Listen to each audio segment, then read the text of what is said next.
Hey everybody, and welcome to another episode of Deckin Around Deck Specs. Today, we're going to be taking a look at the Eternal Rain playing cards from Riffle Shuffle. But before we jump into it, make sure to like the video and subscribe to the channel. And don't forget to ring the bell.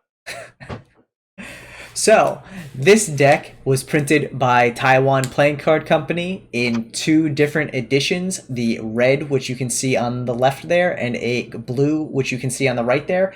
Each deck was part of a 2,000 deck run, and in addition, they actually had two limited edition versions of the decks, a red gilded and a blue gilded, both of which are part of a limited 200 deck run as well.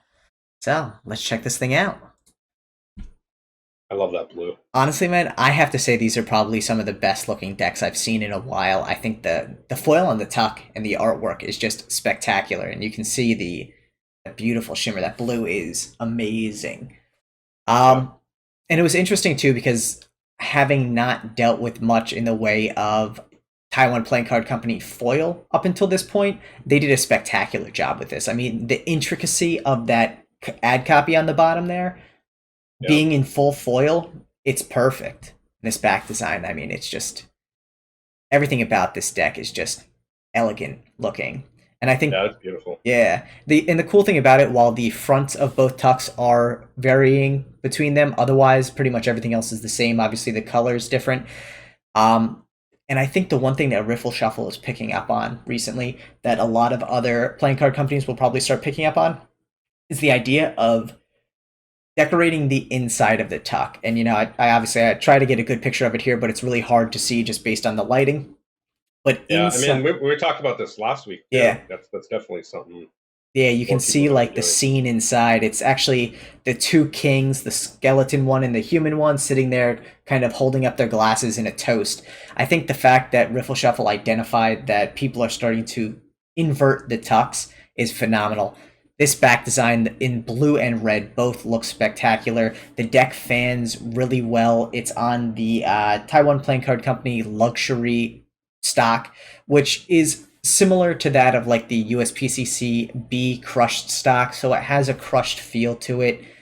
I really like everything about the artwork, even is just so so nice, so kind of custom, but fits the deck so well.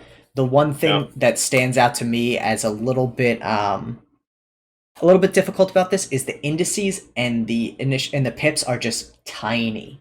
Like they are really small in comparison to what you would normally see on a standard size deck. But that being said, the artwork is beautiful.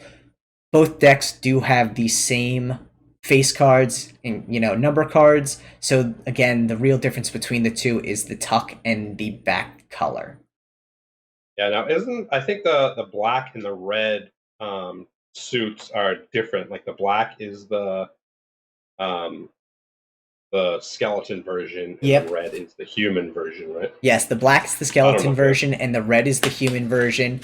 Or humanish. They have like totally white eyes, so I don't know how human that is, but the human artwork, the verge of transforming into the skeleton. And I love those jokers. They're such like jester style jokers, but you can see this deck just holds up beautifully in a fan. It looks really nice. It has nice fanning elements on it for obviously something that's probably meant more as a collector's deck, but I have to say that foil is just absolutely beautiful.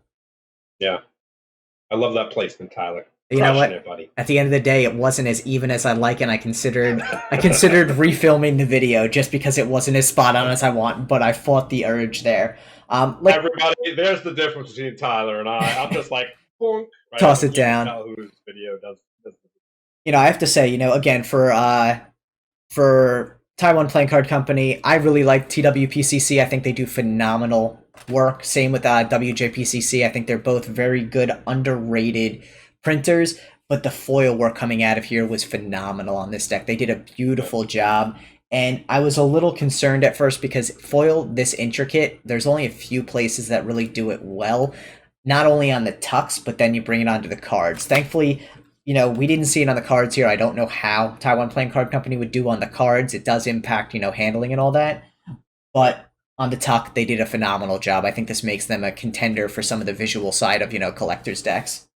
Yeah, it'll be good to see if they start doing the foil on the decks, and see how that works. Yeah, and really, if you have not picked up this deck and you're into, this style, I think one of the really cool things about it is even in the video, it just doesn't do it justice. It is an absolutely beautiful deck, and I know Steve's least favorite part is probably on those inner tuck flaps there, the little skulls on it, which I can't get here, but was in the video. They're just so well thought out, every little aspect to this deck. Yeah. So I agree. good job, they did a Riffle great Shuffle. job. I think Yeah. it kind of gives me that pirate feel, kind of. Yeah, I mean, I think they crushed it. Yeah. It's not my style, but they clearly crushed it. I think it's beautiful, and I can't say anything bad about it. Absolutely. So thanks everyone for tuning in to this episode of Deckin Around Deck Specs. Make sure to like the video and subscribe to the channel if you haven't already. And comment down below and let us know what you thought about this deck, if you picked up the Gilded, and all that. Peace!